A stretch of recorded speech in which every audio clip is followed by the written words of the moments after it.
जय हिंद दोस्तों। आज हम बाकी के दो टॉपिक तो इसके कर लिए थे। तीसरा टॉपिक आज हम देख लेते हैं। सबसे पहले हम देखेंगे शीत युद्ध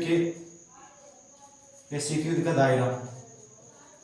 शीत युद्ध का दायरा है कि इन ऐसे शीत युद्ध के दायरे का आशय होता है कि ऐसे क्षेत्रों से होता है जहां विरोधी खेमा, जहां कौन से विरोधी खेमों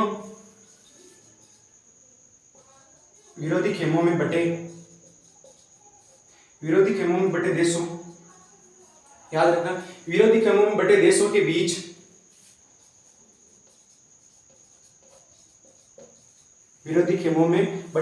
बीच संकट के अवसर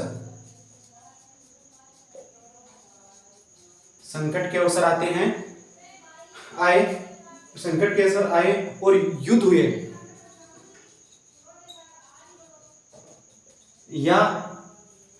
या इनके होने की या युद्ध होने की संभावनाएं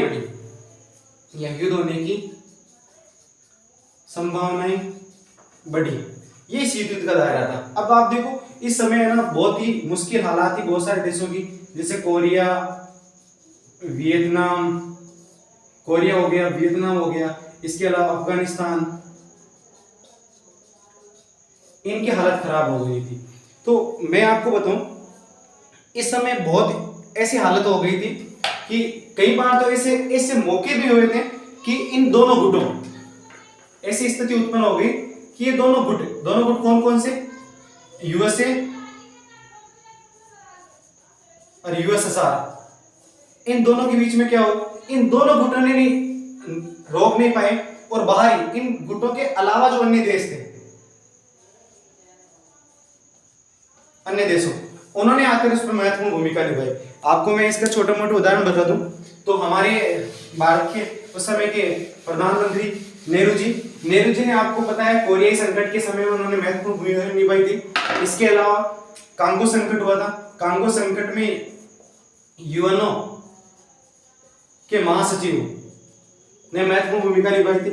ऐसे बहुत सारे थे और आपसी इसी प्रतिद्वंद्विता के कारण ऐसा लग रहा था दुनिया को कि कहीं ना कहीं तीसरा विश्व युद्ध न हो जाए, लेकिन ऐसे कई सारे देश इन दोनों की चपेट में आए थे। उसके बाद इन देशों ने ना एक ये फैसला लिया कि हम परमाणु हथियारों को सीमित करेंगे, तो जब परमाणु हथियारों को सीमित करने के लिए उन्होंने कुछ संधि की थी। पहली संधि है सीमित परमाणु परीक्षण संधि, जो एलटीबीटी है। ये क्या होता है, परमाणु हथियारों के परीक्षण पर प्रतिबंध लगाने वाली संधि। इस पर यूएसए, यूके यानी इंग्लैंड और रूस ने मास्को याद रखना, रूस की राजधानी है, 5 अगस्त 1963 को हस्ताक्षर किए थे। यह संधि 10 अक्टूबर 1963 को प्रभावी यानी लागू हुई थी, ध्यान रखना। देखो, इसके बाद दूसरी है परमाणु अप्रसार संधि, एनपीटी। देखो एनपीटी क्या होती है, तो याद रखना, इस संधि का तात्पर्य होता है जो परमाणु शक्ति से संपन्न देश है, परमाणु शक्ति से संपन्न देश। आपको पता है परमाणु शक्ति से संपन्न देश कितने हैं? 5 है। जो यूएनओ के जो सुरक्षा परिषद की स्थायी सदस्य है वो ही है, को परमाणु हथियार रखने की अनुमति देती है। यानी उन्हीं देशों को, परमाणु शक्ति संपन्न देशों को परमाणु हथियार रखने की अनुमति देती है। और बाकी के जितने भी देश हैं,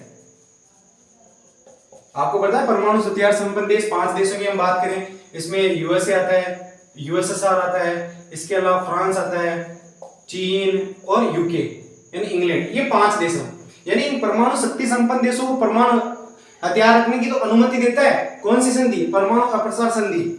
लेकिन जो बाकी के जो जितने भी देश बचे हैं ना, उनको हथियार हासिल करने पर भी रोक लगाती है, हथियार हासिल करने पर भी रोक लगाती है, ध्यान रखना है। इसके आपको पता है भारत में भी बहुत सारे ऐसे, भारत के अलावा कुछ देश है, पाकिस्तान जो वैसे भी नहीं करने वाला, जब तक भारत नहीं करेगा, वो भारत की होड़ कर रहा है। तो देखो, इसके तहत उन देशों को परमाणु शक्ति संपन्न माना गया है। इसके तहत एनपीटी के तहत, ध्यान रखना, एनपीटी के तहत उन देशों को परमाणु शक्ति संपन्न माना गया है। परमाणु शक्ति संपन्न माना गया है। किन देशों को माना गया है? याद रखना, उन देशों को माना गया है जहां जिन्होंने 1 जनवरी 1967 से पहले 1 जनवरी 1967 से पहले परमाणु हथियार या सामग्री का निर्माण कर लिया हो। किसका? परमाणु हथियार और सामग्री का क्या कर लिया? निर्माण कर लिया या विस्फोट किया है। उन्हीं देशों को इसमें शामिल किया गया है।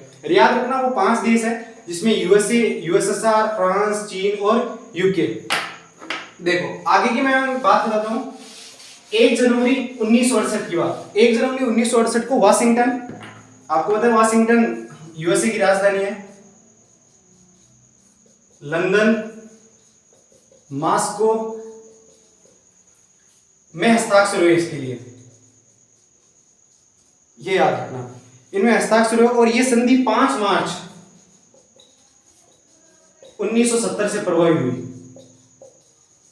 आपको पता है भारत ने 2 बार परमाणु परीक्षण कर लिया था, एक तो 1999 में और उससे पहले इंदिरा गांधी सरकार के टाइम में भी उन्होंने परमाणु परीक्षण किया था, एपीजे अब्दुल कलाम साहब ने। तो बहुत सारे देश अभी भी भारत से, लेकिन याद रखना भारत इसमें शामिल, भारत का तो यही हमेशा से रहा है कि अगर इन देशों ने खत्म करने की कोशिश की, इन्होंने सबने मिलकर साइन कर दी, तो हम भी इसी में शामिल हो जाएंगे, ध्यान रखना। तो ये महत्वपूर्ण था, आपको याद रखना। और बाकी अगला जो बचा है गुट निरपेक्ष, तो उसके बारे में हम डिटेल से अध्ययन कर लेंगे नेक्स्ट वीडियो में।